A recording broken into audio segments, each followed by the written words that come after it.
lights are bright. Line drive right field, base hit. South Carolina wins the College World Series. The pressure is real. Shot clock at 10. Murray against Davis. Lobs down low for Sharp, and he has a shot rejected by Murray. Boyle! He just blocked the shot of a 7'5" human. Are you kidding me? And the stories are bigger than the scoreboard. And South Carolina has won the national championship. From the biggest plays. Up in the pocket, gonna run inside the 20, 10. Lenore Sellers going left side, 5. Touchdown, Carolina. Touchdown. Touchdown, Lenore Sellers. To the toughest call. In the pocket, rolling right side, throws underneath. Is the ball picked up? Got it. It is. The Gamecocks have got it on a turnover. They shut it down at Death Valley. To the moments everybody will be talking about tomorrow morning. Michigan at the 41. What a hit. Ball's free. On the ground. South Carolina deserves to have it, and they do. This is the podcast that brings you inside the game. Now, here's your host, Keith Allsep, and this is Gamecock Pod Live.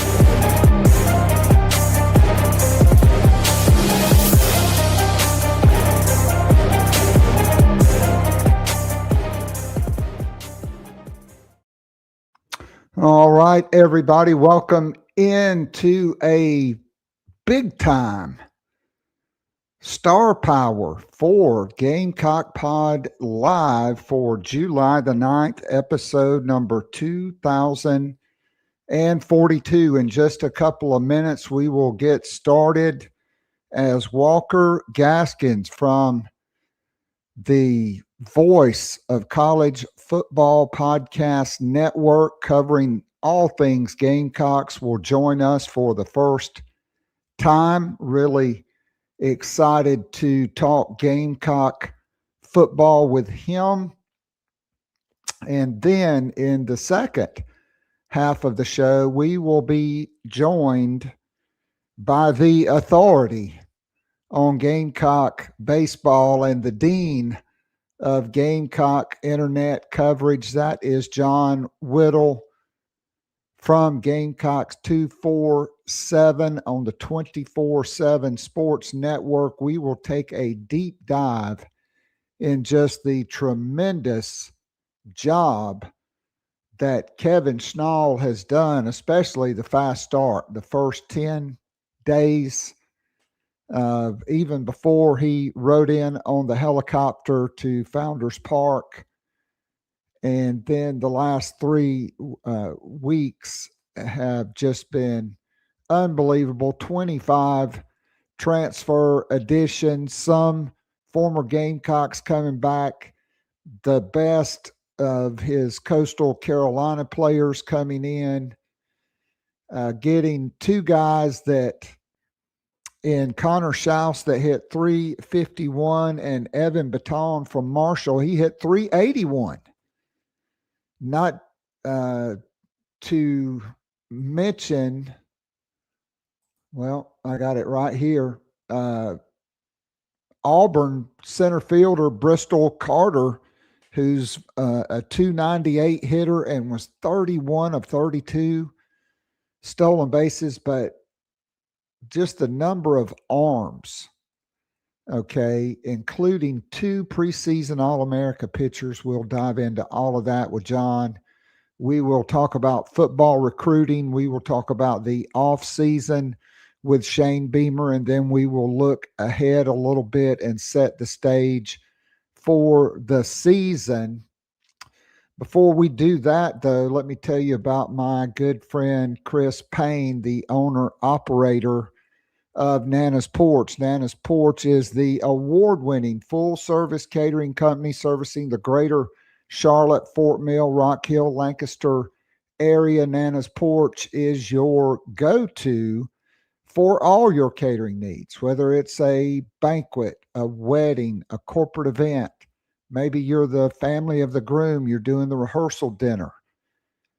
Maybe it is a birthday, wedding anniversary, or anniversary celebration. Or maybe it is a breakfast meeting. Maybe you have one with your church, or maybe you're an office manager, you have a weekly, bi-weekly, or monthly breakfast meeting. No matter whether it's breakfast, lunch, or dinner, Nana's Porch will help you customize a delicious menu that will have all the folks that are at that event asking, where in the world did you get this delicious food? Where can I get this? And it will be a hit. So go to the homepage, nanasporch.com. That's NANASPORCH.com. Get in touch with my good friend Chris Payne. Tell him Keith Allsep from Gamecock Pod Live sent you, and you will love it.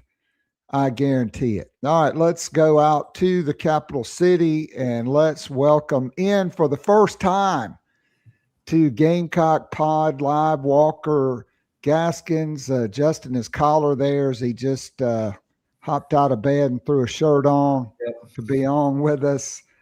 Walker, it's great to have you on. I know you were just in our nation's capital for the 250th.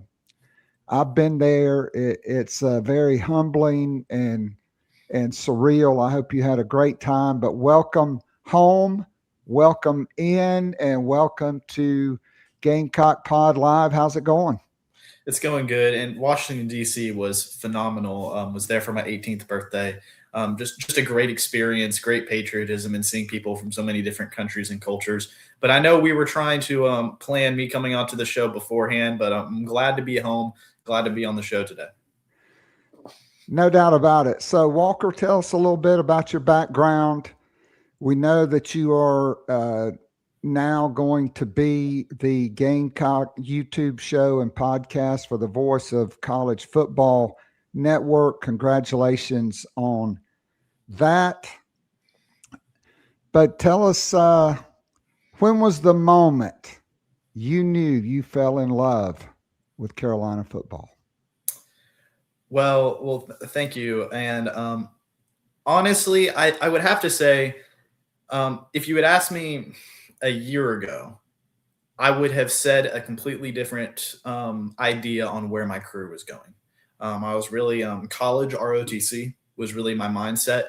But after a lot of discussions with, my family, friends, prayer, and everything, I decided, I want to follow what I love, my passion, which is college football. I included this in my college essay. The 2019 game versus Georgia is really where everything started clicking for me with college football. Israel Makamu, 3 interceptions. Rodrigo Blankenship missing that field goal in double overtime. Just the magic of that game and the upset, just because, not necessarily the win itself was amazing, but just because South Carolina that day, they didn't care what anyone thought or believed about them. They wanted to go out there and believe they could play with the best, and they did that day. Now, the rest of the season was, different, a little bit of a different conversation. However, that was really the moment football started clicking for me, and really that passion for South Carolina. But I mean, it's a tradition in my household. Saturdays are for college football. It's been like that growing up. My first official, professional baby photos were actually in a Gamecock onesie. So it's definitely born and bred as well. Sounds just like me. I grew up in a Gamecock family, 8 miles from Clemson. And I'm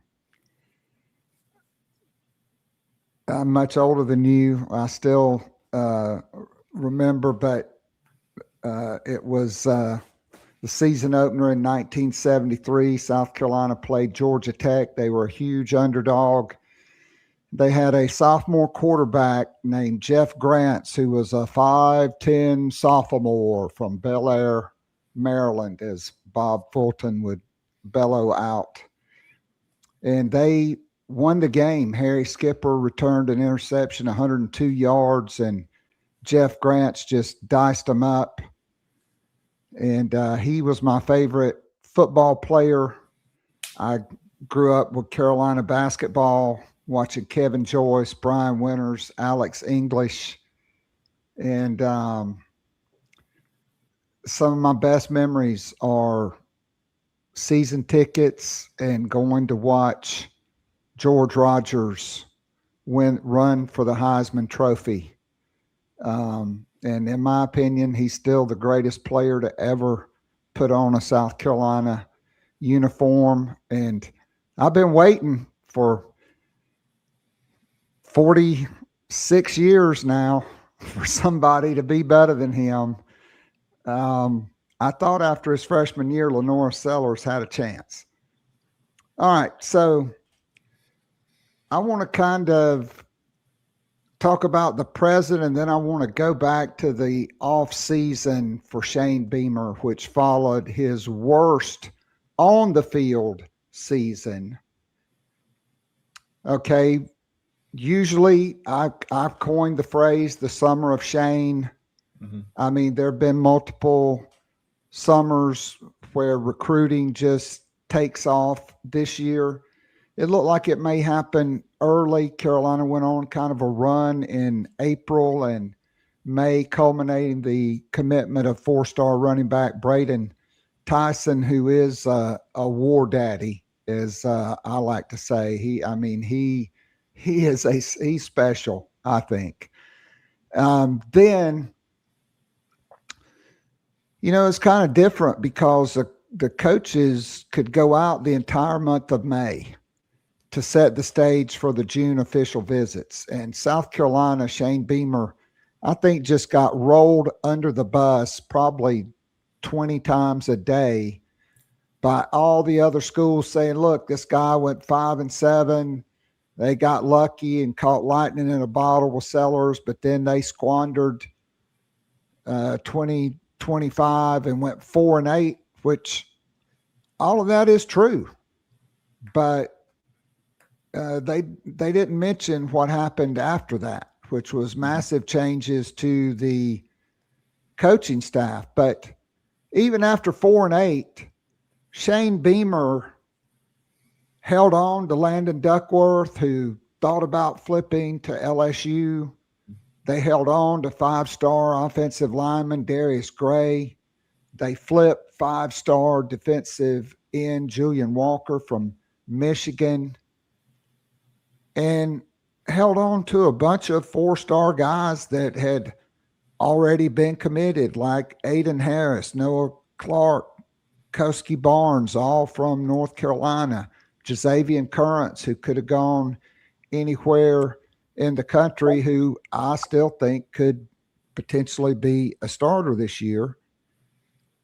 And then he retained a great deal of talent. Sure, there were, I hated to lose Tree Babalade and Trevon Ball. To me, those were the biggest losses. I mean, Dre Jacobs went home to Miami for a huge bag. I don't really think you can fault him for that. They were in the college football playoff.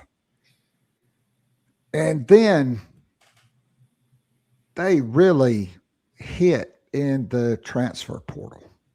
Like, not now, a total of 9 transfer portal offensive linemen. 8 came in for spring. They added Vincent Chin from Stetson. They bolstered the defensive line with Tomiwa DeRozier, with Kelby Collins, Caleb Herring, who could start opposite Dylan Stewart at defensive end, Quaysheed Scott, but a lot of receivers. DJ Black, Jaden Gibson, Nitro Tuggle. And at the same time, he was hiring Kendall Briles, Randy Clements, and Jason Smith to coach the offensive line, Stan Drayton.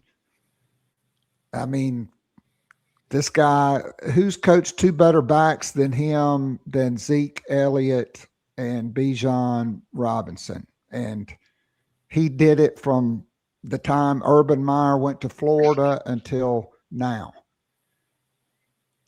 He replaced a top defensive assistant when Sterling Lucas left in the middle of the night to go to Baton Rouge to coach defensive tackles. I still remember the message board mafia's meltdown after that. Oh, Dylan Stewart's gone, blah, blah, blah, blah, blah. Didn't happen. Now, Ed Orgeron is probably the defensive tackles coach, and he's going to be the assistant tackles coach. It hadn't worked out for Gamecock defensive line coaches that left under Beamer to go to LSU. We all know what happened to Jimmy Lindsey. And then Joe DeCamillis, the one guy that would hire him in the NFL, they hired him, the son of Gary Kubiak from the Denver Broncos. And so he's in Las Vegas now, going to the Aces game, watching Aja Wilson dominate the league. And he hired Matthew Smiley, who, I mean, let's face it, he's not Pete Limbo, but he's got a quality track record. And last week, 5 commitments, 4 in 4 days, including maybe the highest rated 5-star of the Beamer era in Joshua Dobson, who's number 6 by Rivals, number 7 by ESPN. Then you got Davian Jones. Then you got Nate Carson. Then you got Jaden Brody. I mean, Shane Beamer had his worst season on the field by far, but I could also say it's not even close. Shane Beamer had the best offseason of his coaching career at South Carolina. Yeah, I would certainly say, to kind of bring up that first point and then track back a little. I've kind of made this point on my show over the past really 6 months or so now, and it's that this offseason has felt like we just finished 9-4, not 4-8.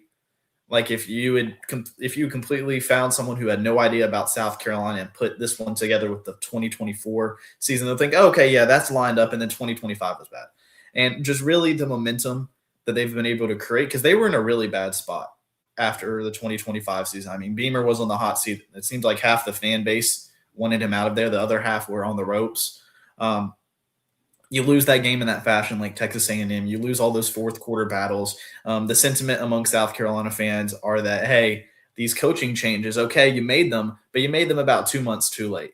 Or if the question is, why did you hire them at all? Specifically, I could probably point that more to Mike Shula at that. Absolutely. But I will say it felt like the situation after 2025 was it was so fragile. It was one moment away where if Lenore's transferred or Nick transferred or Dylan's transferred, it felt like one little thing and it would all fall apart completely. But I do give admiration to Coach Beamer and really the entire staff for being able to hold on to those guys first and foremost, being able to bring in back their star players and get them to believe in the future of this program. And then you bring in some excellent coaching hires, like you said, Coach Briles from TCU, Coach Clements from TCU, Stan Drayton from Penn State, who I talk about on my show. I think I mentioned him at least once a show, how he's been my favorite coaching hire of the offseason, just because I love what he's done with running backs in the past. You bring in Coach Barnes after a very unexpected departure from Coach Lucas, very unexpected to that. But you bring in a guy who, I would say, if you want to bring in someone who could match the production of Stone and Lucas, you found the one guy probably in the whole country that could do that. And so I really give admiration for the South Carolina program for what they've been able to get themselves out of that hole of a 4-8 season. But no doubt other coaches were definitely using that as a selling point against South Carolina on the recruiting trail. And I've been kind of making this point. Whenever we got those flurry of commitments in April, my message was, hey, it's a long day till National Signing Day. Official visit season still hasn't even started.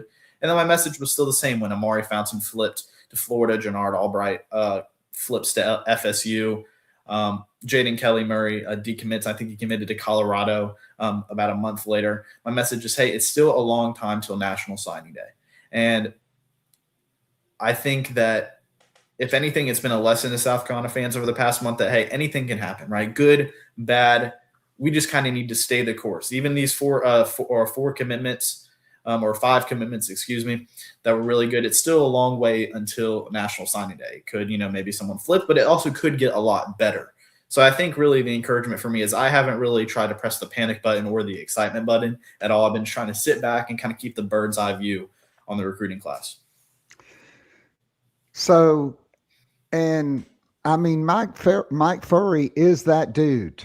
I mean, he just adds a commitment from Joseph Jet Gibbs from Southeast Alamance in Burlington, North Carolina, which is, you go past Greensboro, you go about 20 miles on I-85, there's Burlington.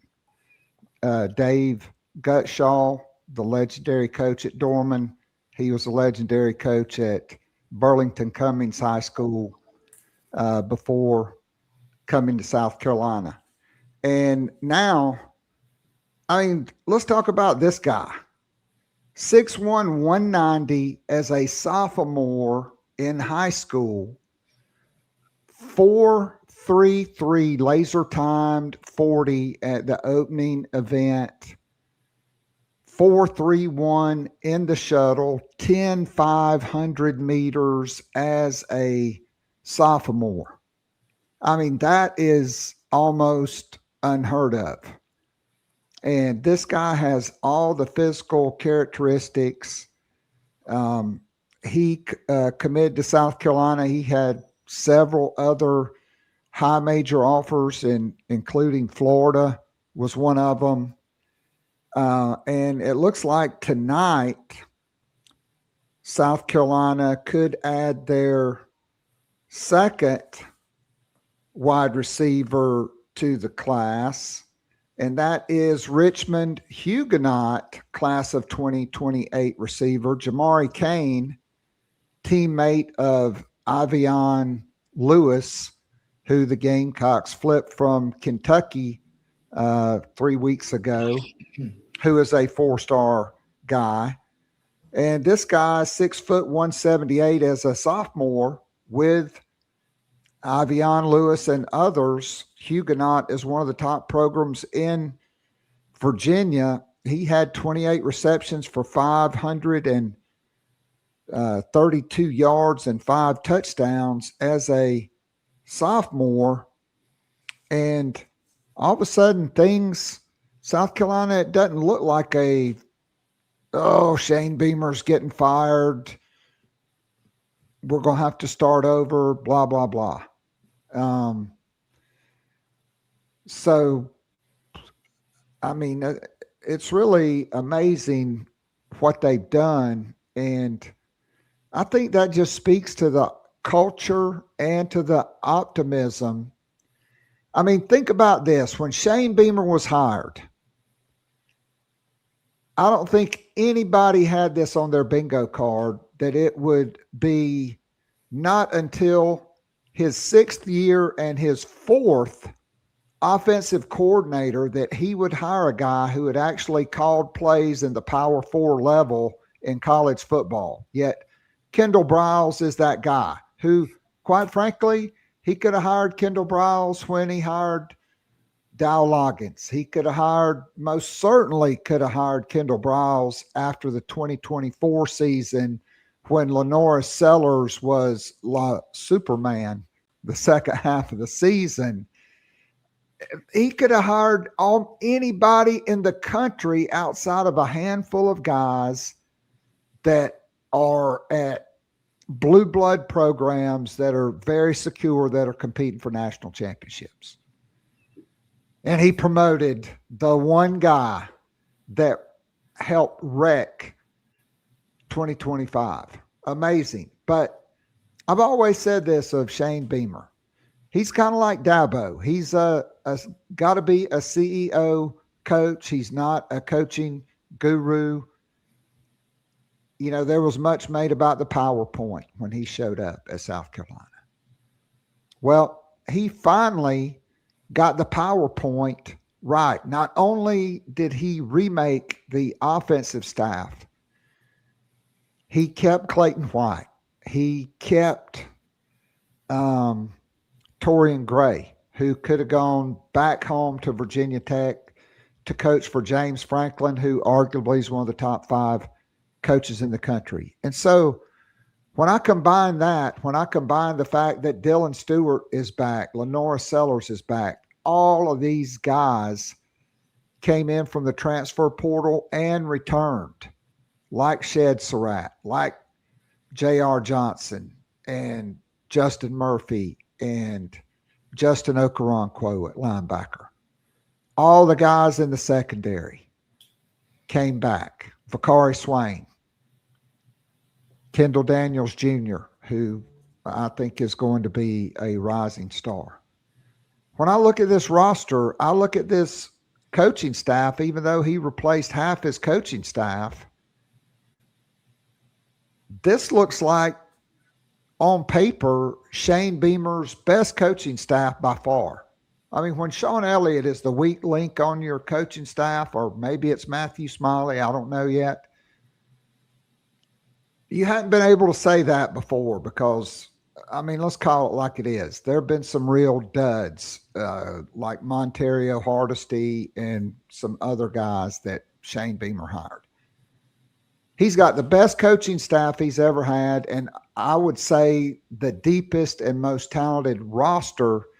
And I got to give a big assist to new athletic director Jeremiah Donati for going out and raising the money and giving South Carolina over $30 million to invest in this football roster.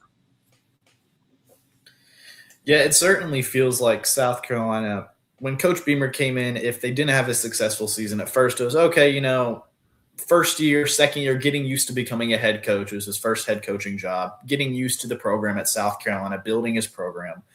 Sometimes, you know, some people would say, well, they just need more financial support. Oh, if it wasn't for the offensive coaching staff, if it wasn't for the players, now we just need to get some good players in the transfer portal. You look at really this entire offseason, it seems like every single one of those, I guess, excuses, for a lack of a better phrase or term, is kind of gone, right? It kind of now seems like a do or die season. Like you got to show up, because as much as we love that 9-4 season, as much as we love the bounce back in that 8-5 season in the back half of the season, we can't deal with this inconsistency, right? And I don't know what the exact conversation between Jeremiah Donati and some of the recruits were about Coach Beamer's stability, whether it's, he can go 0-12 and we'd still keep him this year, whatever it may be. But it does feel like a lot of South Carolina fans are kind of hanging their faith in Coach Beamer on this 2026 campaign. And I think rightfully so, right? You've had some very good seasons for South Carolina standards. You had some very bad ones, very frustrating, not more so because it feels like you were outplayed. You just didn't have the talent, but just because it seemed like you were outcoached in so many fourth quarters and so many close contested battles. But no doubt 2026 is really the biggest year of Coach Beamer's career in Columbia. No doubt. So, all right. So let's just say, if you had, like, what is the biggest question mark you have for South Carolina in the month of July as we get ready for SEC media days? It'll be talking season pretty soon for the SEC coaches. And then shortly after that, we'll be into preseason camp. Can't call it fall camp because John Whittle, who was following you today, he reminded me last year that in Columbia, South Carolina, August and the word fall for the season has absolutely nothing in common. So I've tried to make sure I say either training camp or preseason practice. What's the biggest question mark that you have is in right now on July the 9th, as we are 3 weeks away from players reporting and preseason practice getting underway? I would say the biggest question or the biggest question mark I have, and it's an obvious answer, but I think rightfully so, is this offensive line unit. Now, personally, I am very optimistic about this offensive line. I love the fact that you bring in Coach Clements, a 30-plus year coach at college football, at the college football level. Coach Clements and Coach Briles have worked together in multiple places: Houston, Florida State, TCU, Baylor under the Art Briles offense. So kind of that integration aspect of getting to know each other, you kind of already are past that, right? It only helps speed up the process. Matrix Analytical ranked him as the #1 offensive line coach in the SEC. A huge jump in performance from the year before Coach Clements came in to the year, his first year as a part of the program. You bring in Jason Smith, the assistant offensive line coach, obviously the NFL experience he had there as well. However, as positive as I am on this offensive line, and as well as I think they could be, I think the attitude for myself and for a lot of South Carolina fans is we kind of need to see it to believe it, right? We haven't really had a strong offensive line under Coach Beamer just yet. Now, of course, previous offensive line coaches, you can easily pitch it to that. However, it feels like there were so many opportunities to try to fix this issue that weren't executed or taken advantage of in the past. It's still I think this offensive line can be good, but I'm not going to say it's good right now. It could easily, be a little bit disappointing. We could have a slow start. It could be this, that, the third, especially when you bring in so many guys from the transfer portal from different levels of college football, different schools, and everything, trying to learn a brand new system in a couple months. It's definitely a lot. It's definitely a big question mark. I think the biggest question mark, not only because of that, but because as much as I think the running back room could be the most underrated room and the most surprising room this season, it all depends upon the offensive line, right? As great as this new offensive system can be, and Lenore Sellers could take that step up as a passer, it doesn't matter if he only has half a second, or not half a second, but 2 seconds in the pocket. So I think the biggest question, rightfully so, is can we finally start winning at an SEC level in the trenches? All right. So for me, my biggest question mark would be, what is the health of Dylan Stewart and Jacarius Peak? Because those are arguably two of maybe the 3 or 4 most important players outside of Lenore Sellers on this roster. Jacarius Peak was a 5-star in the transfer portal up until Seton entered the transfer portal from Colorado, which was totally not a shocker whatsoever. Jordan Seton from Miami. Jacarius Peak was the number 1 offensive tackle in the transfer portal. And we all know what happened with the 3-on-3 basketball, like less than 48 hours after they had maxed out on squats, which I, as an old basketball coach, probably have a little bit of problem with. To me, that's a kind of an unforced error. But then again, allegedly it happened after the 3-on-3 event, and they were just kind of clowning around. But him and Dylan Stewart and the lingering back issue, I mean, look, we all know the history of Shane Beamer talking about injuries and guys that, maybe he's actually going to play. And then, about the 7th or 8th week of the season, he's tried hard. We're just not going to get him back this year, blah, blah, blah. Just like, what was the defensive end that came from Missouri? Jalen Brown. Yes. 4-star guy, tears his ACL, hits the transfer portal. And so despite the positive talk coming out of Columbia, to me, I feel like because of how much Clayton White has grown and because of his coaching staff, which arguably you could say Travian Robertson now is maybe one of the top 5 to 10 interior defensive line coaches in the country. You look what he's done on the recruiting trail. You look how he's developed players and attacked the transfer portal. Deion Barnes was look, it's easier when you got that Penn State polo on to recruit. He's one of maybe the best recruiter in the Big Ten, and certainly a track record of developing and making guys starters, all Big Ten, NFL draft picks. Torian Gray may be the best secondary coach in the country. I have total confidence in really both staffs for the first time since Shane Beamer has been there because of the track record of Kendall Briles. I mean, you look at what he did with KJ Jefferson at Arkansas. And I'm telling you, he didn't have a 5-point-something GPA and graduate at 17 with all these AP and honors classes and extremely high SAT score. And I'm not throwing shade on KJ Jefferson. And then you look at what he did at TCU with a guy that would come in third in a 40-yard dash with a pregnant lady. I mean, that guy couldn't run at all.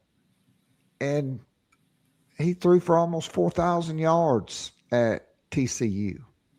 Now he's at Indiana. He was, I don't know why. I thought, TCU could have won 10 games if that guy was any good in the fourth quarter, but he just couldn't run. You don't have that problem with Sellers. And so I just feel like the talent's there. How quickly do they gel? How quickly does the offensive line gel? Missing all this time for Jacarius Peak. What does that look like? You return your punter. You have multiple kickers competing, scholarship kickers for the first time, I think, in the Beamer era. I'm optimistic. To me, it's still going to come down to the fourth quarter, but I think with Briles and his system, I just feel like Lenora Sellers is going to thrive. Yeah, you first to address the injury aspect with Dylan Stewart and Jacarius P. It obviously very unfortunate. Dylan Stewart, props to him for fighting through that second half of the season throughout, despite his injury.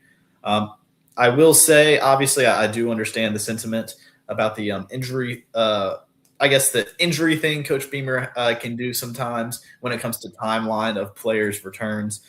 There's three ways I've really thought about this. Best case scenario, they're back for the start of the season. They're maybe able to get some snaps in preseason camp. That's kind of my best case scenario. Worst case scenario, which I really don't think is going to happen, honestly, in this one.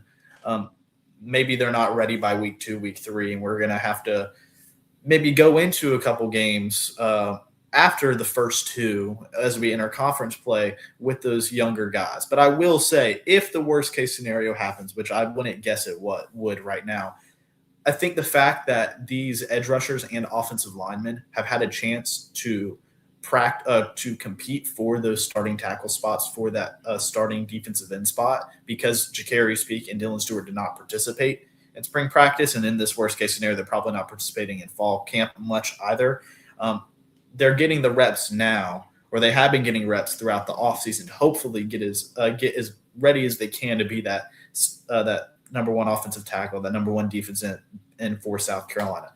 The middle kind of pack scenario, which I've been kind of saying, is whether it's Stewart, whether it's Peak, whether it's both, maybe week 1 rolls around September 5th and they're not fully game ready.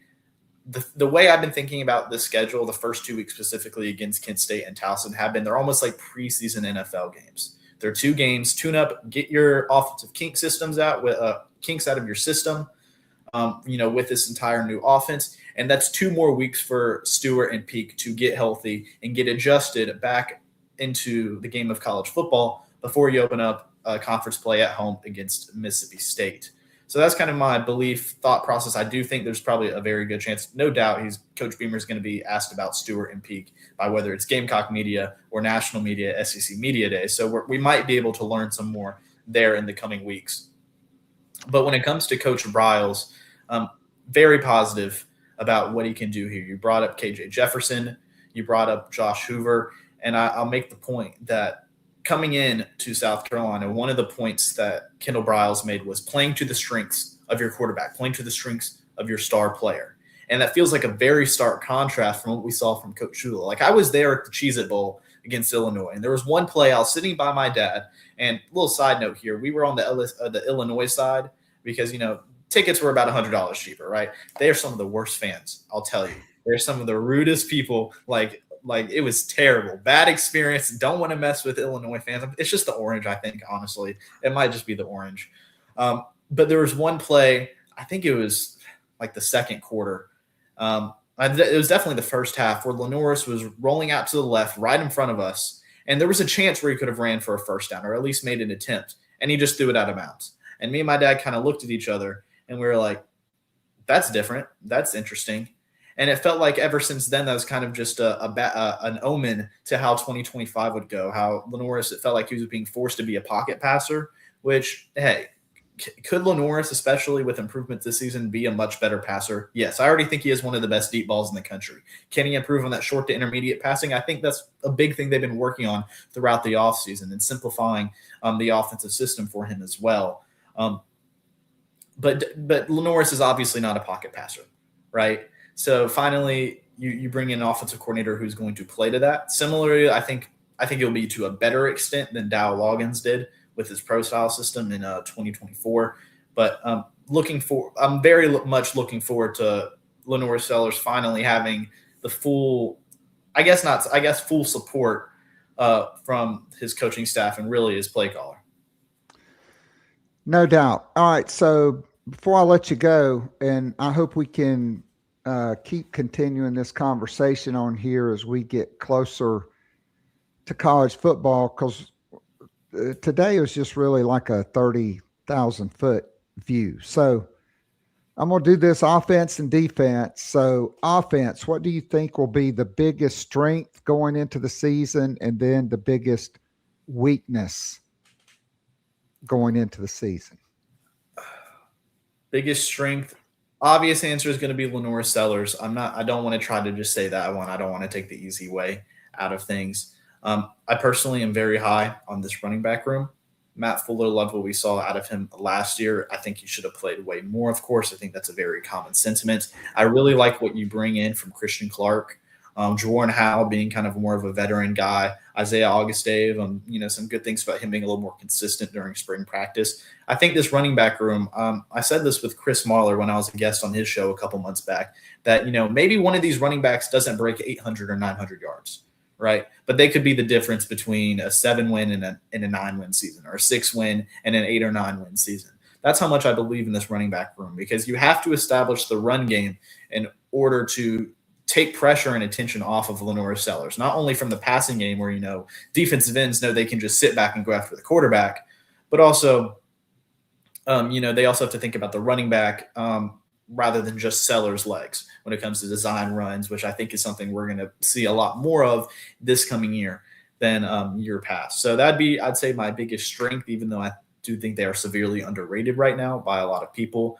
My biggest weakness right now, offensive line, just because, once again, biggest question mark, got to see it to believe it. It's a very wide open room. I feel like it's shortened down a little bit, but I think preseason camp's definitely going to be getting the fine details and finally seeing what that first 5 rolling out onto the field against Kentucky are going to be like. But it's also going to be interesting to see. I guess the question is, Nick Harbor is obviously the star wide receiver 1. What receiver can make a name for themselves and take some attention off of Harbor while also benefiting from the fact that defenses are really going to be putting an extra guy on Harbor? Which receiver? Is it Jaden Sellers, Donovan Murph, Nitro Tuggle, Jaden Gibson, DJ Black? Which one of these guys is going to make a name for themselves on the opposite side of the field? All right, same thing on defense. Biggest strength, biggest weakness. I would say the biggest strength for this room has to be the linebacker room. You bring back all 3 starting linebackers, Sean Murphy, Justin Okoronkwo, and Fred Johnson. Not only am I high on Coach White as a defensive coordinator, I think he's one of the best in the country. I think he's a great linebacker coach. And I think that this linebacker room, versatile, athletic, sideline to sideline plays. Some of them can get after the quarterback. Some of them are good in pass coverage. They're good in run blocking. They're definitely. I think there's potential. I'm not going to say they're going to be as good as the linebacker room in 2024, but maybe they could be. But I think you'll see a big step up from into 2024 with Demetrius Knight, Bam Martin Scott, and Debo Williams. I think how they popped onto the national scene, I think you could very easily see this for the linebacker room in 2026. And then the biggest weakness right now, I think the biggest weakness right now would probably be that safety spot. I say this because, Peyton Williams is obviously going to be one of your starting guys. Oh, I think I lost you. Am I here? I'm still here. I got you. Okay, can you see me? Because on my side it says it's just a black screen. No, I can see you, but you're frozen. But we got the audio, so let's all right. Keep Sorry rolling. about that. We'll keep rolling. No problem. I think the biggest weakness is just that other safety spot. It's going to be interesting whether it's Jazavian Currents, whether it's David Busey, Gerald Kilgore. It's going to be interesting who can be that other guy opposite of Peyton Williams. Because, Peyton Williams, in my opinion, is one, I think he's taking a step up as a veteran, as a player, as a vocal leader on this team. I think Coach White talked about it quite a good bit throughout spring ball. However, Peyton Williams, and I think this is a good thing, so don't take it as a negative by any means. He's always been a consistent guy, right? Like, he doesn't have too many highs, but he doesn't have too many lows. And I think that's something you could I think that's something to desire out of a safety. But also you want a guy who can be across the field and be like a star playmaker like Nicky Manwari. Now, will Peyton Williams take that step up this year and become that? That's a good question. I think if you told me he would, I wouldn't be my jaw wouldn't be on the floor. However, I think figure out this other safety spot, especially if it's a younger guy, how quickly can they get adjusted as you enter conference play in the rest of the season? No doubt. All right. So last thing before we get you out of here and bring in the authority on Gamecock baseball, John Whittle, give me your offensive and defensive breakout players for 2026. I think offensive breakout player is probably going to be Matt Fuller. I think the fact that he won offensive MVP during spring ball, which is, not unfortunately, but stereotypically a quarterback award, especially with Lenore Sellers on your team. I think that speaks volumes on what he could be doing in 2026. I love, once again, the supporting cast around him with Coach Drayton at running backs coach. I think Matt Fuller is probably my breakout candidate right now. And then on defense, I think there's a few names I would say. I think there's maybe two or three. Firstly, Vakari Swain obviously had some solid production last year, especially on special teams. But could he step up and be the superstar guy this coming season, be a fully locked down corner? I think there's a potential there. If you said any one of those linebackers burst onto the national scene as one of the top linebackers in the country, definitely wouldn't surprise me. But also, I think, and it kind of similar, and remember, look back in 2024. One of the big reasons Dylan Stewart succeeded was, well, one, of course, he was a great freshman guy, very talented, of course. However, he also benefited from the fact that he had the best defensive player in college football in Kyle Kennard across from him. And I think in the same way Dylan Stewart benefited from, I guess, the younger side of that dynamic, whether it's Caleb Herring, whether it's Julian Walker, who I think if there's a freshman who could start on this team, him and Currents would probably be the first two I'd probably name. Could Julian Walker, could Caleb Herring be on the younger side of that dynamic now and benefit from the attention that Dylan Stewart would be taking away from offensive lines and just offensive game plans in general? Walker, great stuff. A great debut. I hope we can continue to have you back and talk about Gamecock football as we lead up to the season and during the season. And all the best to you and your show on the Voice of College Football Network. Be well, my friend, and we'll look forward to catching up with you down the road. Thank you. Looking forward to being back on and talking with you soon. Thanks for having me on. Absolutely. All right, that was Walker Gaskins talking Gamecock football. Now we go out to the beautiful backyard of John Whittle and his house that is being remodeled in some parts. John, how's that project been going? And let's not talk welcome about home. We'd spend the rest of the show there. There's a little movement happening, so that's good. We'll leave it at that. We got somebody else who's supposed to come a little bit later today too. So fingers crossed. Yeah, I got a friend of mine that's trying to remodel their bathroom, and they're like on their third guy because it's just been not a great experience. So since the last time we had you on right after Kevin Schnall got hired, I mean, gosh, there's so much that we could talk about, and I know you traveled to, watch JD Stein, the shortstop, interviewed him. He made the Team USA baseball's collegiate national team.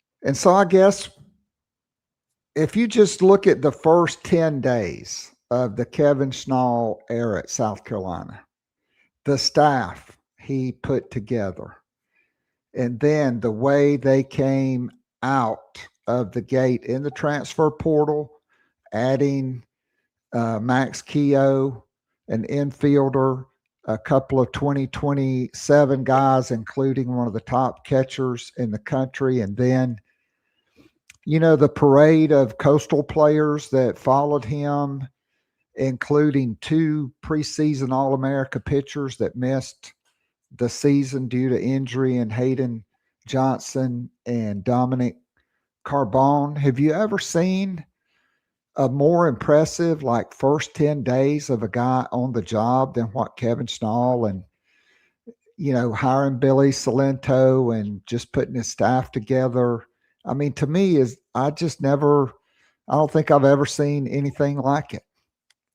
Yeah, I mean, it couldn't have gone much better for him. That's for sure. I mean, he got a lot of the staff members he wanted, and there were a couple of names that were floated before Bill Salento, but man, I can't imagine Bill Salento not being part of this thing. I mean, he's tremendous.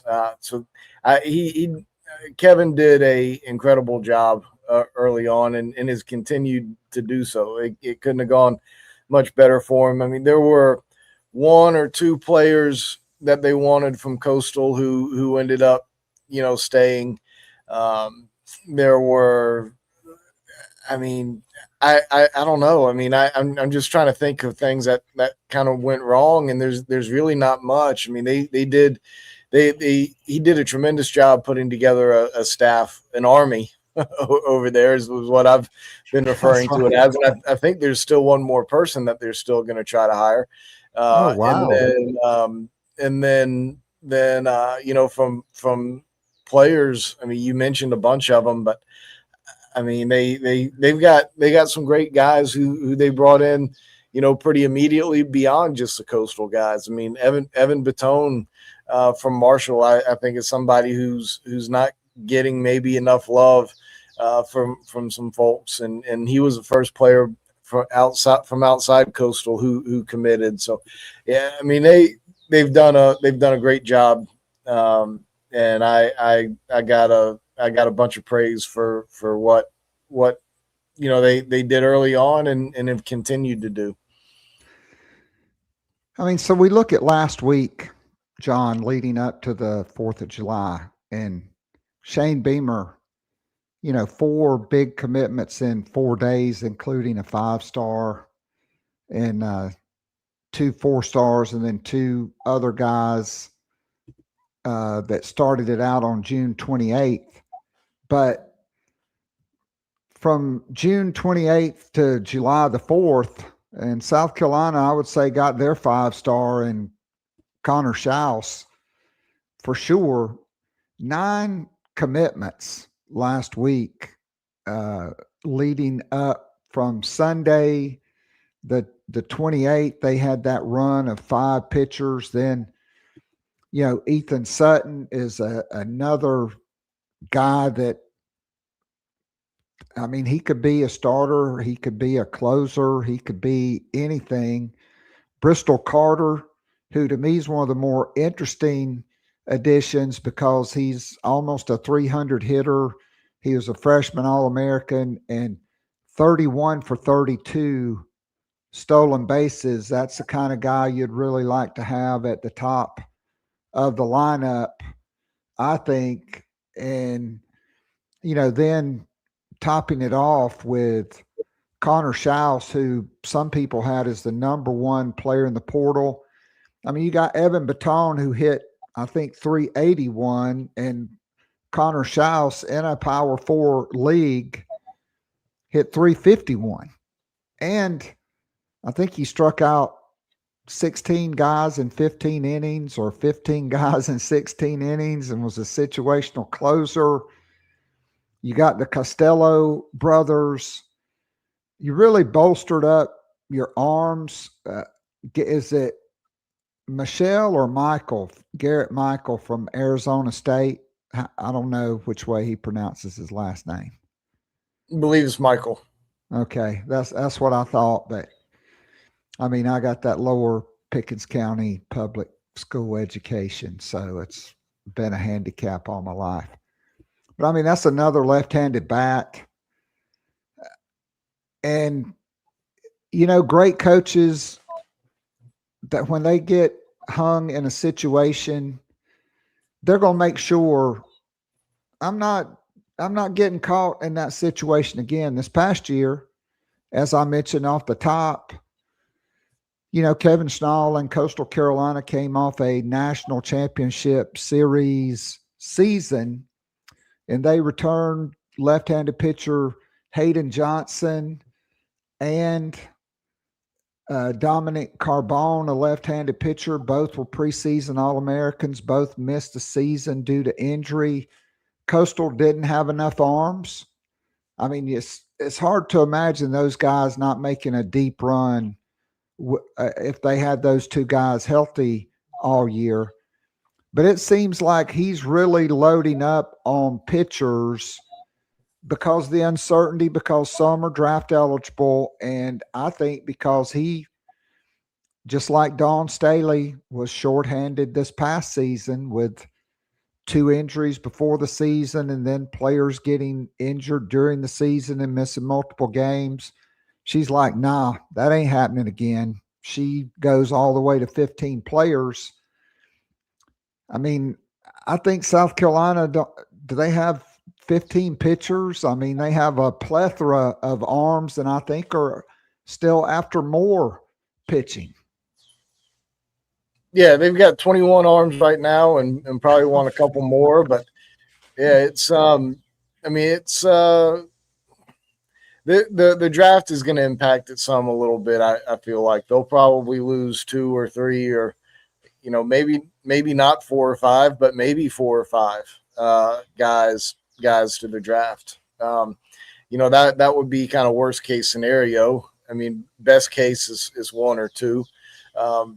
But you're right, and I wrote about that some this morning on Gamecock 24/7. That that's a big part of the reason why they have so many arms is because of what they went through last year at Coastal, and another part of the reason too is like Amp Phillips and Brandon Stone have both been pitchers in starting rotations before and have like significant starting experience. But when you look at the staff and what they've accumulated right now, and there are others too. Carter Harrington from College of Charleston was their Friday night guy, and Miguel Hugas from Mercer was the Saturday guy there and pitched deep into some games. But like you look at the roster or the pitching roster, and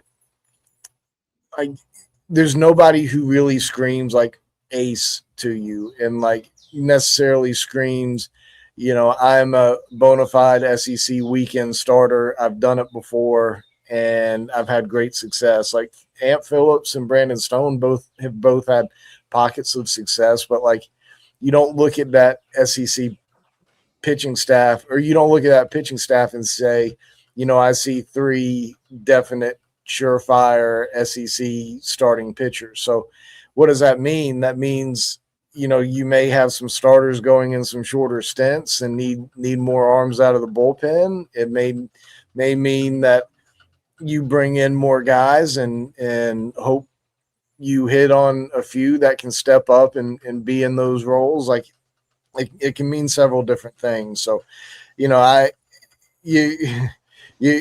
better to have too many than too few. In South Carolina, maybe a little bit shorter in numbers on position players, this coming season than what's typical because of what's going on with the pitching staff, and I expect that to be rectified later. But they're still not done from a position player standpoint either. I think a lot of the stuff that's going to happen from a recruiting standpoint will be after the draft now, and see how South Carolina is affected. See what more happens out there. Obviously, players can't go into the portal, but there may be some guys into the portal. So, who went into the portal who are still out there, who you can go get and make a push for. So, we'll see how all that kind of shakes out. They're not done, position player or pitching staff wise, but I think those are some things that kind of go into it. So, of the guys. So first I got to bring this up because I have two friends of mine that live in North Carolina. They both know some Wake Forest people, and man, Wake Forest, their fans are really full of piss and vinegar about South Carolina now for taking Billy Salento, for taking, probably 3 starters for their 2027 team and Stein and the Costello brothers. And not only did you get Billy Salento, you got their recruiting coordinator to come to South Carolina to be the assistant recruiting coordinator. And then the coup de grace is Terry Rooney, who South Carolina was on the hook for like $450,000. Wake Forest hires him.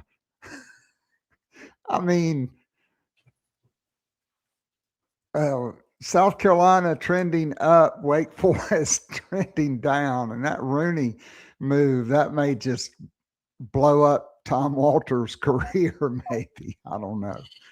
Well, he hadn't had very much success in the places he's been after he left LSU to go to Central Florida. But South Carolina rated Wake Forest pretty good, and just kind of the way it goes. I guess it's South Carolina's been a very powerful baseball school in the past, and wanted to put forth a ton of resources into the baseball program, and Wake just couldn't really keep up with that. And, good for Kevin Schnall and the South Carolina administration for making that move there with Billy. And then, the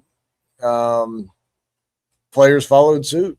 That happens with coaching changes. It just the way it goes. I don't blame folks at Wake for being a little perturbed, but at the same time, that's just how it goes. That's the sports world we live in right now. So, South Carolina has been a great baseball program before. I hesitate to say it's a great baseball program right now, but they're on the trajectory to get back to that for sure.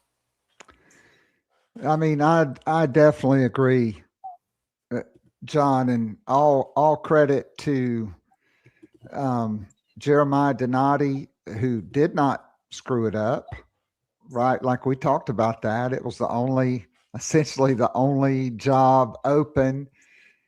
He got the guy, and Kevin Schnall, his personality. It seems like just from the outside looking in, you got a much closer look than I do, that he is an alpha. He was ready for this, the way he's attacked the portal, putting together his staff, the way they are out there, the success that they have had, almost unencumbered success in the transfer portal.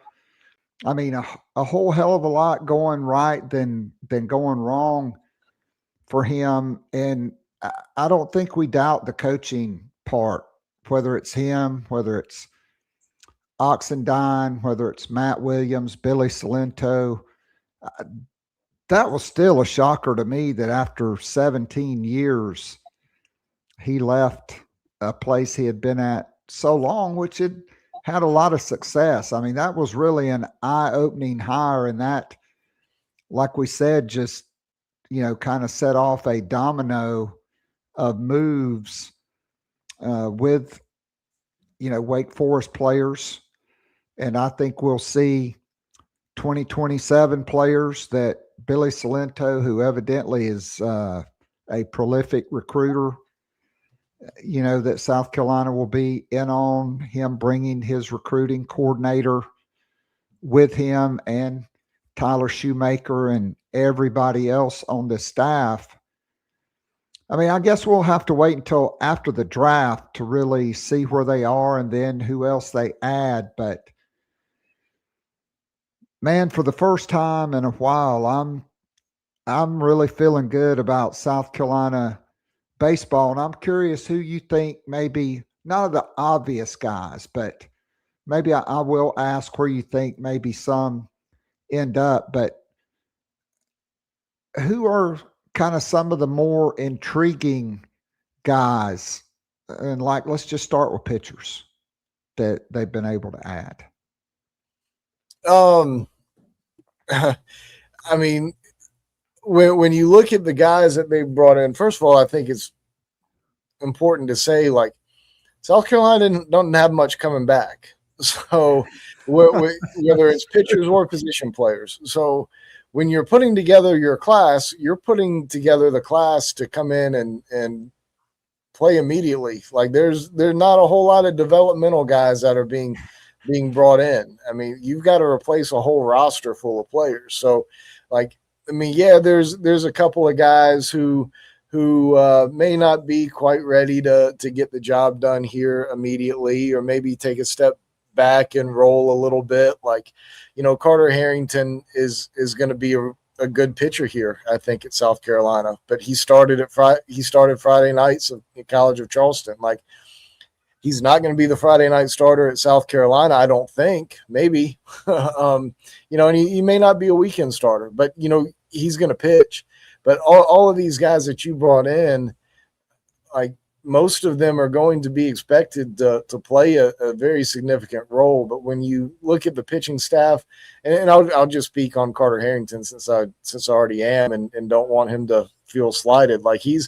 He's a guy who got a bunch of big outs and a bunch of outs for the Cougars this year. I know they didn't have a whole lot, but he was a freshman starting on Friday nights. He's got to get a little bit more swing and miss in him, and that's going to be a little bit of a challenge coming into an SEC school from a CAA school. But, he's going to play a significant role. But you look at Hayden Johnson from Coastal, he was certainly going to be a stud in that Sun Belt League, and he missed the year. Now, the good news is he didn't have to have full Tommy John surgery. He will be back pitching and facing live hitters in a competitive environment, probably November. I don't know that he'll pitch in any scrimmages, but he'll face live hitters before he leaves for break and come back in January and be full go for team practice. He is, I wouldn't call him a shoe-in weekend starter, but he's got just as good a chance as anybody, better chance than most to be in that weekend role, perhaps as a Friday guy. He's one that should be really exciting for folks. You look at Dominic Carbone. He's one who did have full Tommy John, and he's not going to be ready until right near the start of the season. So, but he's a dominant guy out of the bullpen, and I don't know that he's going to get back to pre-injury form before March or maybe even April, but you're going to get a lot of big outs out of him. Obviously we know what Tyler Pitzer is around here, but one guy who may be overlooked a little bit is Will Whalen from Minnesota. I was just looking today, and he's got the top ERA in the Cape Cod League, and he pitched a heck of a game last night. 2 up in the Cape. He threw 5 innings, didn't give up any earned runs, 4 hits, 1 walk, 5 strikeouts. he's had. I'm looking at his numbers now. He made 4 starts and allowed just 9 hits in 18 innings. Struck out 20, 1 earned run. Pretty darn good. Pretty darn good. So there's a lot to be excited about from a pitching standpoint. I mean, I could keep rattling off guys like Jordan Stevens is having a great cape. He's 100-mile-an-hour arm when he's pitching as a reliever. He's going to have a chance to be a starter. You won't be throwing 100 over and over again as a starting pitcher. He'll be around 94, 95. But he's had a great cape. The draft is a big deal there for him. I mean, there's a lot to really like about this pitching staff. Is really more of a collection of really good arms versus looking at it and saying that what these roles are that are defined. But they're also still looking at a few. You mentioned Ethan Sutton earlier. He's a high draft guy. He's probably one of the top 2 or certainly 3 most likely to be drafted high enough to sign. But you bring back Brandon Stone and Ant Phillips too. Parker Marlotte's in there. He's thrown a bunch of big innings and a bunch of them really well. So, I just think from a pitching staff standpoint, you've got a nice collection of arms there that Matt Williams is going to have to work with. So I do have a Carter Harrington story for you. So every Tuesday night we have we call it the Garnet Black Town Hall, shameless plug. It's a live interactive Zoom call. Guys and gals join in and we have a blast. And so I have one guy who's he's a big football guy too, but his sons play baseball at AC Flora High School. And I still remember him just going off on the fact that, Carter Harrington had this great senior year at AC Flora, that he was just amazing. And Terry Rooney, wouldn't give him the time of day. And he's going to college at Charleston. He said, I'm telling you, this guy will be a starter for Chad Holbrook as a freshman. And then I look up and this guy's a Friday night starter, and now he's coming back home to Columbia. Not a shocker from what we know about Terry Rooney, clearly. All right, so a few guys, if they come to school, let's start with Connor Schaus, because we know he is, as you said, he's a hitter. I mean, that's just what he does. 351. Even though he's just a sophomore, he's draft eligible because of his age. Where do you potentially seeing him play? And I know it could be multiple positions, but as you, the guy that I think everybody trusts the most on Gamecock baseball here on July the 9th, how would you project him, or would it just be to be determined? Well, I think a lot of it is to be determined, first of all. But when scrimmages start in the fall, he's going to trot out to third base. They're going to have they'll have 2 teams scrimmaging, obviously. So you need 2 third basemen. Walker Mitchell is going to be out on one side, and Connor Schaus is going to be out on the other. And see how he goes. I mean, he's obviously, his fielding percentage last year is not what it needs to be a third baseman in the SEC. And that doesn't mean he can't get better, and he'll just have to be coached and see where he is. He can also play some corner outfield. I mean, he's very athletic. He's got some speed. He can run. So he can go out there and play just fine. But he'll start out at third base and see where it goes. I mean, I'll say this, like, we talk about Kevin Schnall offensively, and they want to put pressure on defenses. They want to try to manipulate the opposing team, and that's with bunts and hit and runs and all of these things. And So you're trying to put pressure on the defense, make them make decisions, make them make mistakes, and all of these things, right? So that's his offensive approach. So what does that tell you about what he's going to think about his team defensively? They're going to have to be really good. They're going to be really well drilled. They're going to have to be able to perform. And they love Walker Mitchell there at third base too. So, Connor Schaus is going to have to play at a high level defensively to win that job. And Walker Mitchell's got versatility. Walker Mitchell can go over there and play second base. Patrick Evans can play in the outfield. He doesn't have to be at second base. Like there's some versatility all around. So Connor Schaus is going to have to be able to handle third base because that is a very high value position from a defensive standpoint for Kevin Schnall. So Connor's going to be out there. He's going to be given every opportunity to win that job. Walker Mitchell's going to be out there on the other team. He can play second base too. We'll see how it all shakes out. But Connor Schaus is a tremendous hitter, and that's why he may be drafted here in a couple of days too. So we'll see how all that kind of shakes out. But he plays hitter. He'll be right there in the 3, 2, 3, 4 spot in the order somewhere, and be ready to hit. All right, so another guy that we know that can hit is Luke Costello at Wake Forest. He played, I think, corner outfield for them. He could play first base. Jackson Weiner can play first base.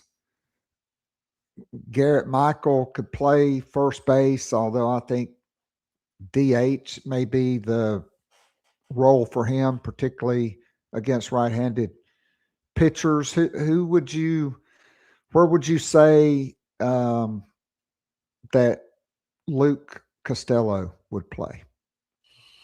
Or would start out when practice starts? Yeah, he's another guy who you worry about a little bit with the draft too. He's draft eligible as well, even though he's a sophomore. I do tend to think that he will be here this coming up season. And he, like you mentioned, he's a hitter too. Like his numbers in the Cape are okay. They don't jump out off the page at you like his brothers do. Andrew, his brother is having a tremendous time in the Cape up there. But Luke, I think is going to,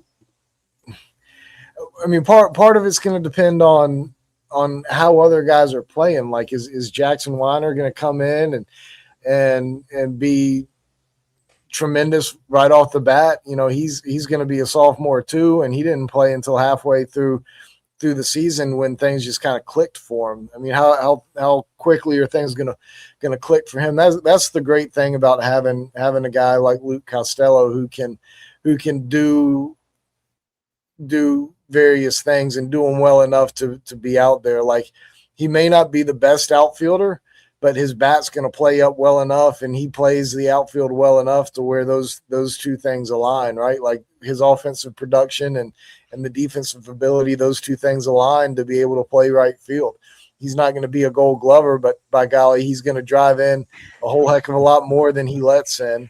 But he can also go over there and play first base if Weiner isn't performing well. So, the couple of these guys, where they're going to play is kind of to be determined by not only the draft, but also who's playing well at the time. And, I think he'll probably pretty much split time between outfield and first base when you go into fall practice. But, part of it too is going to be, who else they add. Right now, as we sit here today, they only have 3 middle infielders on the roster. So Patrick Evans ain't going to be in the outfield at all during the fall. But if they have 5, then Patrick Evans may go to the outfield some. So, right now all they got is J.D. Stein and Miles Keogh and Patrick Evans as middle infielders. So, there a lot of these things are kind of to be determined. But I would be comfortable with him both at first base and in right field. So, like I said, one of the more intriguing guys to me is Bristol Carter. Um,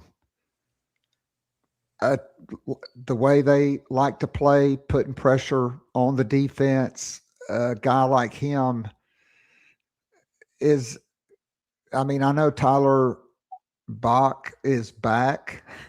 I have to be slow on how I say that. But Bristol Carter, I mean, that should be a great competition at center field. And, Evan Baton, he played center field at Marshall. I think you've said you thought it'd be more likely he would be a corner outfielder at South Carolina, but a huge bat. I mean, these are great problems to have when you have these guys that are going to be battling for, maybe 5 or 6 guys battling for 3 spots in the outfield. Yeah, absolutely. I mean, when I've got my roster, I've got Costello kind of penciled in as a corner outfielder. Obviously, he can play first base, but Miles Kehoe, we just talked about middle infield, and he'll have to be there as things stand here right now. But Miles Kehoe can go to the outfield as well. But I've got 5 outfielders listed on my roster right now, and obviously to scrimmage you got to have 6. So they've got to. We'll see how things kind of play out. But I mean, I really like where they are from an outfield standpoint. I mean, you mentioned Bristol Carter and Tyler Bach. I mean, both of those guys are center field capable. And, if for whatever reason, they're struggling, you can put Evan Baton out there. I think he's certainly more of a corner outfielder. That's what I understand about him. But, he's somebody who can go out there and play in a pinch. Jacob Olson went out there and played some center field there for a little while for the Gamecocks when things weren't going so great that season. And he did fine. Evan Baton can play that just as well as he can. So, I feel pretty good about the profile of the players in the outfield in terms of skill set and ability. I feel really good about the position players in general in terms of what you're looking at right now as far as starters. I mean, there's certainly some depth things that you can kind of be concerned about, but when you look at just kind of what they can put together in your top 9 or 10 or 11 guys, I feel really good about where they are. All right. So, I mean, I think Andrew Costello at catcher, they brought in Bryce Estep, was one of the first guys who came over from Coastal. And then there's the high school catcher who's a, potential draft guy. What are the odds of him coming to school? And just, because you had basically no catchers, how are you feeling about particularly if that guy comes to school? I mean, that's a drastic turnaround at the catcher position for sure. Yeah, and I mean, that's another point there too, is Andrew Costello played, I can't remember the exact breakdown, but it was about half of his starts were out in left field for Wake Forest. It may have been a little bit more. They had a guy who caught a lot for Wake last year, and Andrew was an early enrollee. So, it's that's another guy who can go out to the outfield if both he and Estep or Gomez Godinho, if they are worthy of being behind the plate every day. So we'll see how that goes too. But in terms of the catcher position, I couldn't feel much better about it than I do right now. And Bryce Estep probably isn't getting enough love for what he is either. So I don't think it's a slam dunk that Costello is the everyday starter behind the plate. Bryce Estep can really handle that pitching staff. He's a veteran guy. And he's competent offensively. I mean, he doesn't overwhelm you offensively. I mean, Andrew Costello's, he might be player of the year up there in the Cape. He's leading the league in batting average among the qualifying guys at 371. He's got some extra base hits. He's not striking out. OPS is pretty good. And he's much better from an offensive standpoint, but there's a lot to be said for what Estep does behind the plate and handling the pitching staff. So I feel really good about that catcher position, with Elaine, in the draft. I'm still working on talking to a few folks to put together my preview, which will come out, tomorrow morning on the draft. But, I'd say it's probably 60-40 he ends up going, which, is a lot better odds than I would have given South Carolina, a couple of weeks ago. So I think it's still most likely he ends up, being a draft guy, but it's not completely out of the question that he's in school. South Carolina, if he does go, that's another position that becomes very important, after the draft to go out and sign somebody from the portal or JUCO ranks or from somewhere. It's a must that you have 3 catchers on your roster. Absolute must. And most coaches like to carry 4. And South Carolina's at 3 right now, with 1 potentially being drafted. So we'll see how that ends up shaking out. But that position is going to have to be addressed if Elaine gets drafted, and we'll see. But right now, I mean, with Costello and Estep being your top 2 guys, I couldn't feel much better about that catcher position.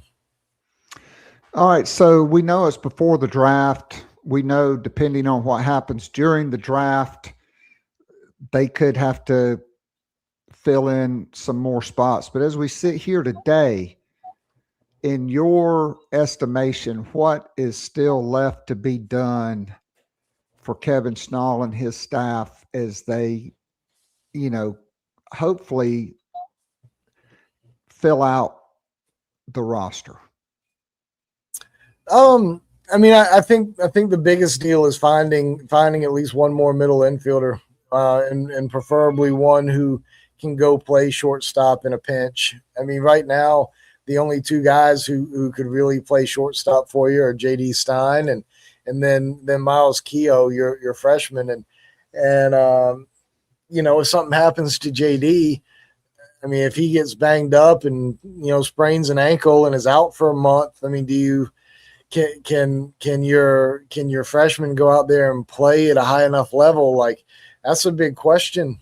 I mean, that's a big question. I feel like you've got to go out there and sign somebody who's been around for a minute, who can at least go out there and give you something from a defensive standpoint. If you don't have a good defensive shortstop, you don't have a good team. And South Carolina, and that's not to take anything away from Keogh. I mean, for all we know, he comes in and adapts tremendously well and wins the job from J.D. Stein. I mean, who knows? I mean, I'm not banking on that, but he might be the number 2 and might be ready to go. But you can't take that chance. You got to go out there and find a guy who can play in the middle and play shortstop from a defensive standpoint very competently. And that to me is the thing that is in flashing lights right now that has to be addressed here probably next week. So we'll see see who they identify to try to go after and see what that looks like. I mentioned that you want to have 4 catchers. Most coaches want 4 catchers. I don't know that you need that if you keep Elaine, because that's 3 really good catchers right there. Costello classified up. He was supposed to be a freshman this coming season with Elaine, but he enrolled at Wake Forest early. But both of those guys were ranked in the top 6 in the country among catchers in the 2026 class. So wow. I mean, that's 2 great players right there that you would be bringing in if Elaine makes it to campus. And then, we've covered Estep. So, you feel pretty good about that position if you get all 3, but, I still think you may see another defensive catcher added, a guy that can go behind the plate and handle the pitching staff. He might hit 150 for you, but you gotta have a 3rd guy who can go back there and keep your pitching staff afloat, because if you don't have a good defensive catcher, you don't have a good team either.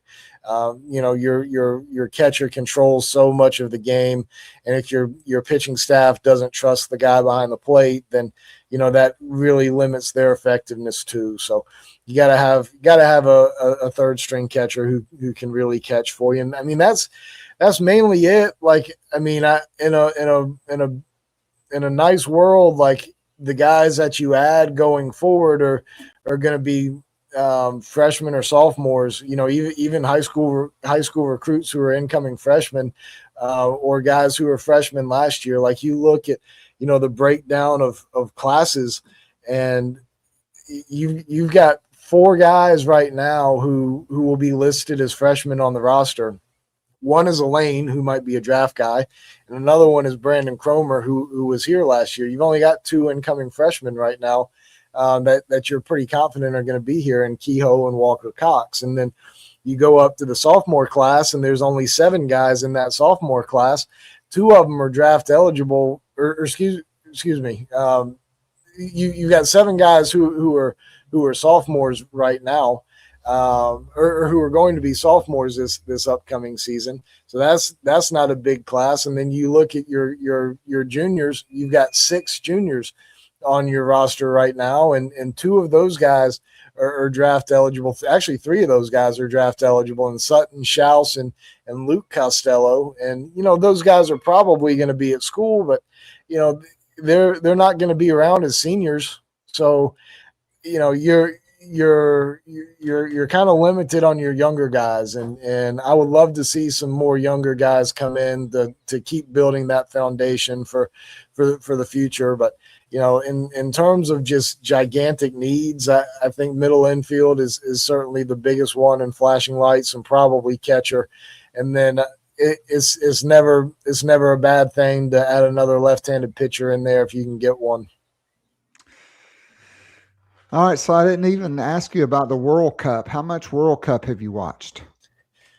There was one day where I had things going on where I watched 0 minutes of the World Cup, but I have watched at least a piece of, I think, every game besides that day. Whether I've just had it on in the background and glanced over a time or two, or just sat down locked in. I think I've watched a little bit of every game except for nothing on one day. So I didn't know what to do with myself yesterday. Yesterday was the first day without a World Cup game since June 11th when the thing started. So, yesterday I was kind of looking up, down, left, and right, trying to figure out what was going on. But here in a couple hours, we will get back to it. France and Morocco play today at 4:00. Spain, Belgium tomorrow at 3. So we're gonna get rolling again here pretty soon. I'm hearing good things about that Morocco team. What kind do you handicap these games today? Well, France, I think, is just too good. I mean, Morocco's got a great team over there. They've been playing well, but France is just too good, I think. Of course, every game this has been a tremendous World Cup for people who have watched. About the only game that's just been a laugher. I mean, there were a few in the group stage, but about the only game that's been a laugher was USA Belgium the other day, which of course was big disappointment. But so I'm not going to necessarily call for a blowout today by France over Morocco, but I think France has to probably be the favorite to win this thing. All right, so in the did you know category, and then I'm going to get you out of here because you've been very gracious with your time. U.S. Belgium averaged 30 million viewers. That is more viewers than viewed any other sporting event. World Series, NBA, college, football, basketball, except NFL playoffs and Super Bowl. How about that? In the U.S., how about that? It's pretty impressive. Peaked out at 36.9. They said if you add the Telemundo broadcast, it was 43 million people at one time watching that World Cup game. Yeah, I wish they could have put on a little bit better show. Yeah. but yeah, I mean, and there's a lot that goes into it. What about the goalie? The goalie, he went to Harvard. Okay. He went to Harvard and he made maybe the biggest blunder of the tournament. I mean, thank God he didn't play for Iraq. I mean, he might have been assassinated as soon as he got back home. Yeah. You know, it was disappointing the way that entire team played that day. I mean, there may have been two guys on the team who could look in the mirror and say, you know, I played pretty well today. Certainly not any more than that. That was disappointing. And, you know, I'm glad people tuned in and have been tuning in for the World Cup. I mean, it wasn't just that game, and it's not just not just U.S. viewership or viewership for U.S. games. It's been for the entire World Cup. So I'm very happy about that. I mean, it is the World Cup. It is in your home country. It is once every 4 years. I mean, I didn't become a soccer fan until I was out of college. Like I'm not a lifer as a soccer fan. I was out of college before I started paying attention to the sport. But even before then, like I would watch World Cup. I mean, there's always some national pride there. It's a huge event.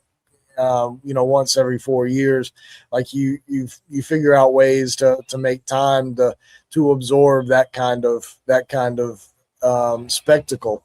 But I'm very happy that you know, the U.S.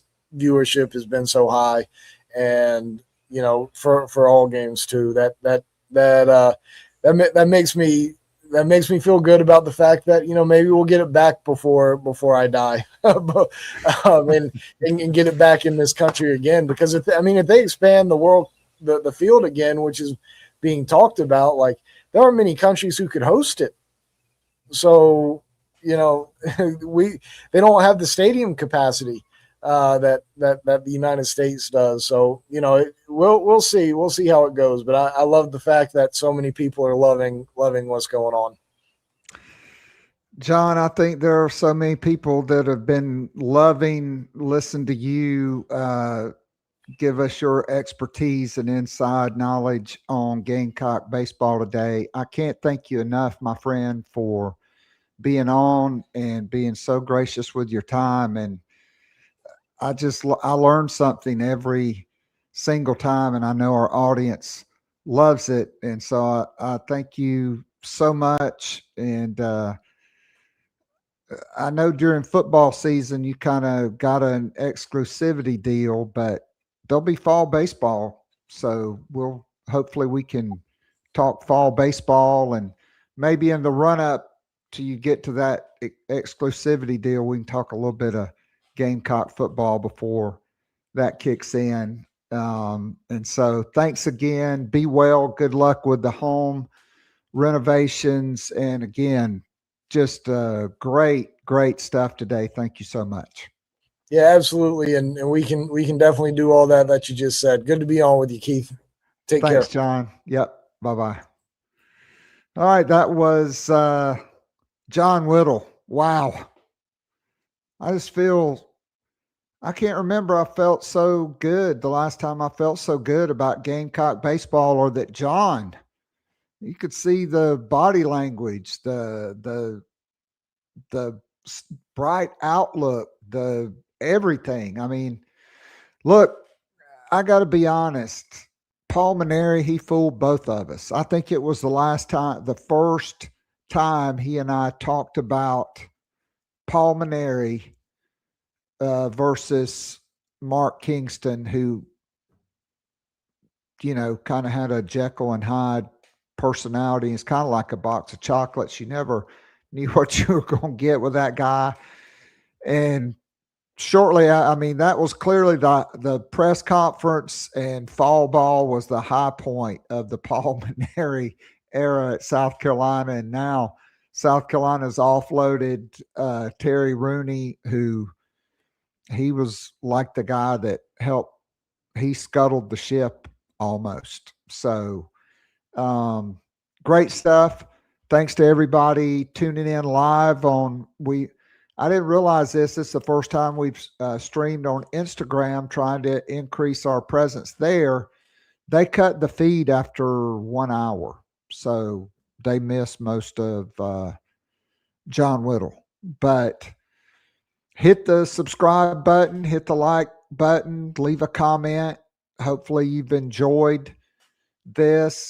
Shout out to Walker Gaskins, who had a great debut. Looking forward to having him and John, and we're going to be picking up so many more.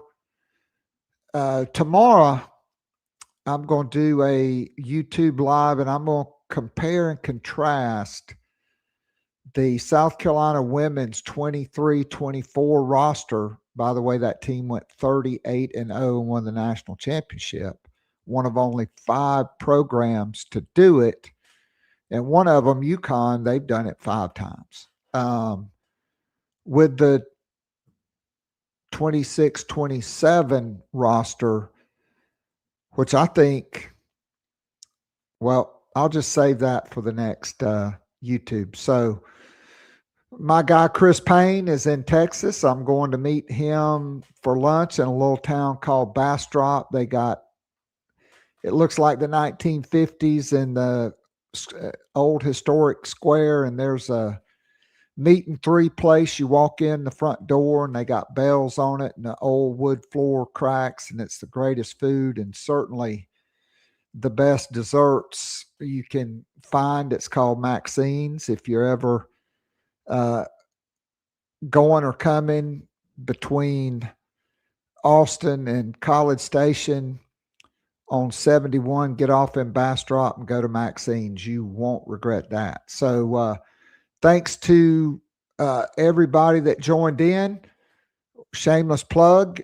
If you like this podcast every single day, Monday through Friday, Sunday mornings, we have the morning after during college football season. Even when the Gamecocks don't play, the rest of the time we call it Sunday morning coffee talk. I do a podcast on Sunday, but the VIP feature is the Garnet and Black Town Hall.